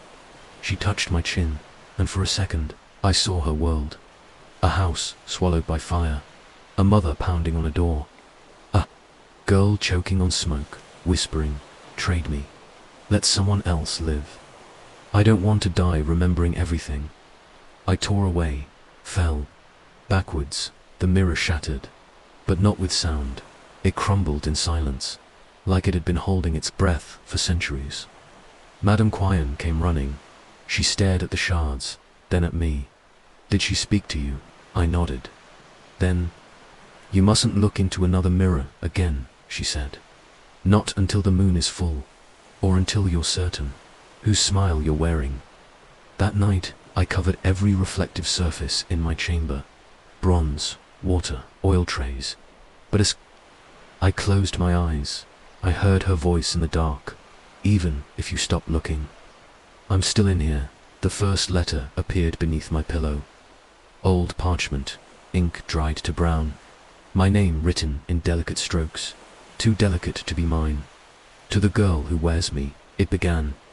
I didn't recognize the handwriting, but the rhythm of the words felt like a thought I had once left unfinished. I don't blame you, it said, but I must warn you. The longer you wear my skin, the louder my memories become, until neither of us can sleep. I burned the letter that night, but in the morning, another appeared. Same ink, same paper, but this time, signed, Tien. I froze, my name before the palace, Thoni.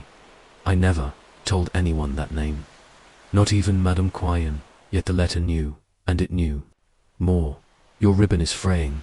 You've begun to walk like me again. The servants flinch when you pass. Do you know why? Because your soul is trying to remember how it felt to be burned. That night, I didn't sleep. I sat by the oil lamp, waiting at midnight. I turned and found a third letter already tucked beneath my hand. It said, you left behind a memory in the northern well. I climbed out of it. I borrowed your voice once. Now I'm writing with your hand. Isn't it fair, then, that I borrow your life for a little longer? I dropped the letter. My hand trembled, not with fear, with recognition, because the last line was written exactly the way I signed my name. Same pressure, same loop, same flaw in the H. I rushed to Madame Quyen's quarters. She was waiting. You've started receiving her letters, she asked. I nodded. How do I stop them? She didn't blink. You don't. The letters aren't sent by her, she said. They're written by you. From the parts of your memory you've tried too hard to bury. But now that the ribbon's frayed, they're crawling back. I cried. I begged. Then what do I do? She handed me a quill and a blank parchment. Answer her, so I did. I wrote, Dear Thoni, I'm sorry, I don't remember how to be you. I only remember how to survive without you. I signed it, folded it, placed it under my pillow in the morning. It was gone, and in its place, a reply, good. That means you remember just enough. When the moon bleeds full, meet me in the courtyard. Bring the name you truly want to keep, and we'll see which of us is real.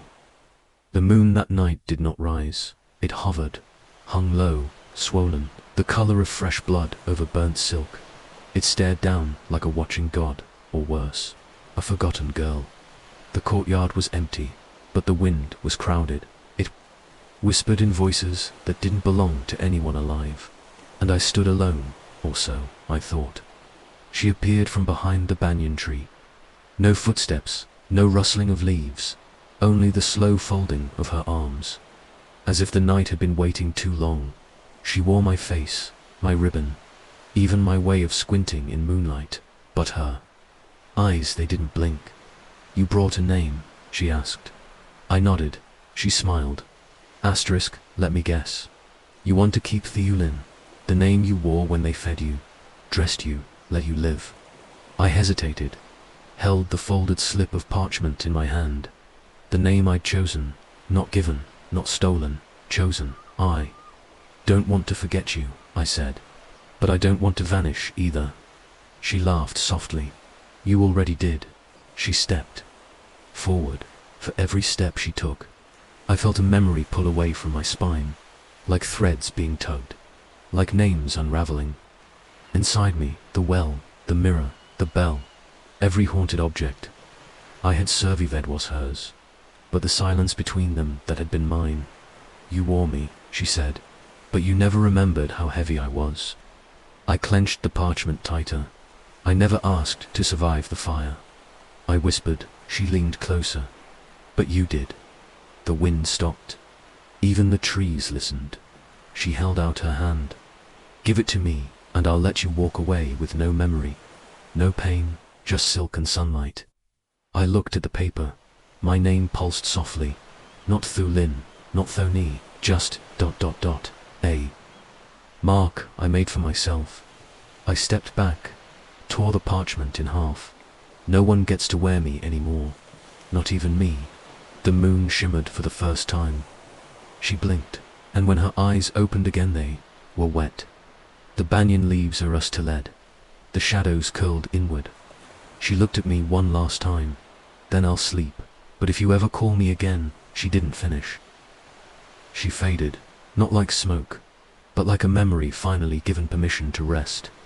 I stood alone in the courtyard. The moon began to rise, not hover, not bleed, just be and I, for the first time in years, spoke my name out loud. And it was mine, only mine. The morning after the moon rose clean, I walked through the palace like always. Same feet, same path, same duties.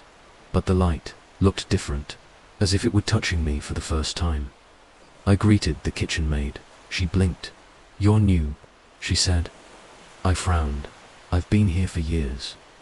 She shook her head slowly. "No, the girl who looked like you. She left. We buried her last spring." I moved on. In the garden, I saw the old gardener pruning white lotus. He looked up, nodded politely. "You must be the new helper.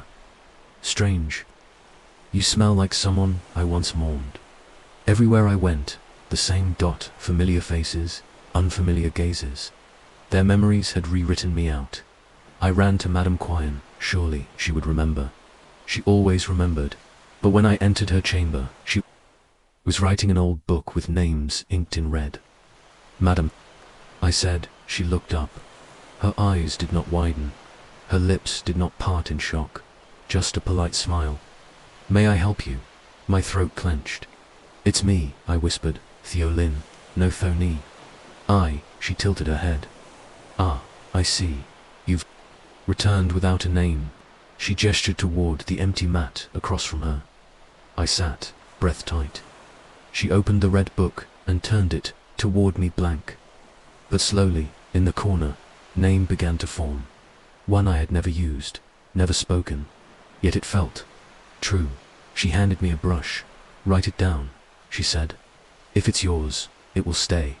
If it's borrowed, the ink will vanish by morning." My hand trembled. I wrote. Each stroke came like breath after drowning. Not a name I was given. Not a name I stole. A name I became. She nodded, satisfied. "Now, the world must learn you again." That night, I passed by the silver mirror in the incense hall. I hadn't dared look at it since the girl in the glass spoke, but now she was gone. Only me, older, tired, but mine. Still, the palace would not call me, not yet. I had to earn remembrance, not as the girl who lived in others' shadows, but as the one who walked out of her own. The next day, a new girl was brought in, young, fragile. She stared at me as if I were a ghost. I smiled gently. "What's your name?" She hesitated, then whispered, "They told me to take the name of the girl who burned." I shook my head, double quote, "No dot, keep your own, or you'll wake up like me, remembered by no one, and haunted by too many." She nodded, eyes wide, and for the first time, I was not a shadow, but someone else's warning, someone else's beginning. The palace river was narrow, winding, quiet, a place for discarded petals, torn fabrics, and sometimes secrets heavier than the current could carry. They said the river never spoke. It watched, it remembered, but it never spoke until today. I walked there alone. The fog was thin, curling like incense across the surface. The lotus leaves had browned. The air was still, but I felt watched, not by eyes, by something deeper at the water's edge. I knelt, not to pray, not to cry, but to ask, what did I leave here? I whispered, a ripple, then another. The water darkened not from silt, but from memory. Suddenly, a shape rose. Not a body, not a ghost, a mouth, smooth, carved from water itself, lips of foam, teeth of pearl-white bubbles. And it spoke. "You left her." Here, I couldn't breathe. Who? I asked. The river-mouthed voice replied, the girl who couldn't scream when they burned her name. Images flashed in the ripples. A child clinging to a lotus root, gasping. A red ribbon floating downstream. A pair of hands, mine, letting go too soon. You're lying, I said. But my voice shook. The river curled, the mouth widened. A cruel smile. Lies don't sink, girl. Only truths do.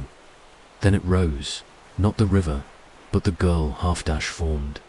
River water for skin, eyes that blinked like drowned stars. She stepped out, dripping. Every drop that fell carried a whisper. Why did you let me go? I held your name. I carried your pain. You left me with silence.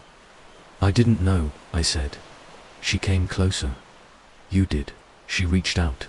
Her fingers touched my throat. And suddenly, I screamed. Not out loud, inside. A scream that cracked walls of memory. Unburied locked drawers, split. Mirrors long mended. She leaned in. Now you remember. Then she returned to the river. But not as a shadow, as a voice, asterisk. And the water whispered as she sank. Tell the others. The river never forgets, only waits. I stood alone, but I was not empty. In my mouth her voice lingered, and I knew from this day on that every word I spoke carried 2 lifetimes. It was placed on my sleeping mat. No seal, no name, no trace of ink, just parchment, aged by fingers that might have never touched it. And yet I knew it was for me. Not because of what it said, but because of what it didn't. I unfolded it slowly, blank, but as I held it closer to my chest, words began to bleed through, not in ink, in memory. I heard you cry, even when you didn't make a sound. I watched you learn to walk with someone else's feet. I forgave you before you even thought to ask. I sat back, my breath caught, because these were things I had never told anyone, not even the wind. You were never meant to carry both names, but you tried, and I watched you split. Tears rolled down my face. I turned the parchment. There was no signature, just a faint imprint of a hand, small, like a child's eye. Placed my palm against it. The parchment warmed, and a final line appeared. If no one else remembers, you'll let this letter be proof that I did. I clutched it to my chest, and for the first time, I felt whole. Later that day, I returned to Madame Quyen. I handed her the letter. She didn't read it. She just nodded. Now you're ready, she said, to write your own. In her chamber, she gave me fresh parchment, a brush, ink the color of storm clouds. But what should I write? I asked. She smiled. Whatever memory you want to become real. I dipped the brush, stared at the page, and slowly wrote not the name I chose, nor the one I was given, but the story of how I survived. And as I wrote, I realized this was the first letter I had ever sent her myself, and that was enough. The forest behind the palace had no name. It was not drawn on any map. No servant was assigned to it. No birds nested in its trees. But everyone knew go too deep. And something will call your name back, even if you forgot it yourself. I went alone, carrying only the letter I had written, folded, pressed close to my chest like a talisman. The trees loomed above me, ancient and bent like elders who had seen too much. No paths, only roots and silence. Not quiet, but waiting. I took a step. The leaves I used to lead, then Thuni. A whisper, the old name. But it didn't come from behind me or beside. It came from within. Another step, Theolin, softer, like wind brushing a grave. Daughter, servant, liar, survivor. Every name I had worn, every name I had been called, every name I had buried. They echoed between the trees, not accusing, but remembering. I stopped before a twisted fig tree, its trunk split in half, like an old scar. Inside the hollow a mirror, cracked, and in the shards, all of me, the girl in the fire, the maid in the palace, the child who once prayed not to die, the voice that never stopped screaming. All of them, looking back. I reached into the hollow, touched the glass, and for a moment I didn't see a reflection. I heard my name, but not spoken, sung. A low hum. Ancient. Not in words, in memory. The forest was singing me back to myself. I fell to my knees, unfolded the letter, and whispered, I was all of you, and now I am only me. The mirror cracked one last time, then melted into mist. The forest exhaled. The roots shifted. The trees bent forward, like bowing. And in that moment, I knew I could leave. Not because I forgot the forest, but because the forest remembered me enough for both of us. As I walked away, I heard one last echo trail behind me. We never needed you to choose. We only needed you to come home. The courtyard where it all began was empty. No footsteps, no bells, no incense. Just stones, cracked with age, and the faint scent of something that had once been burned and forgiven. I stood in the center. The sky above was cloudless, but the air was heavy, because tonight the fire would return, but not to consume, to rest. I knelt, lit a single match. Its flame flickered like a memory refusing to go out. I held the last ribbon, red, frayed, once hers, once mine, now just cloth. I fed it to the fire. Asterisk, it curled, sizzled, then vanished. But I didn't cry, because it wasn't a death, it was a release. The air warmed, the ground shimmered, and then the fire appeared. Not from the match, not from the sky, from within. It bloomed from my spine, lit behind my eyes, pooled in my throat like a final, unsung name. And then it spoke, but not in words, in knowing. You were her, you were me, you were none, and you were all. I rose, let it move through me.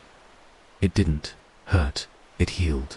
I walked the length of the courtyard, and with every step, the fire followed, not scorching, but scouring, washing away the soot of borrowed names, of silenced cries, of memories, hidden in water and mirrors. By the final step, it was gone. Not extinguished, not forgotten, just done. Madame Quyen waited at the gate. She bowed her head. What name do you carry now? She asked. I smiled. None that must be spoken, and none that can be taken. She handed me a bundle inside.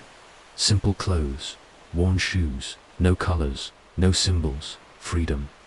Double quotes. Where will you go? She asked. I looked at the horizon, where no one remembers me, so I can choose who I become. She nodded, then whispered, you walked through fire, and came out the storyteller.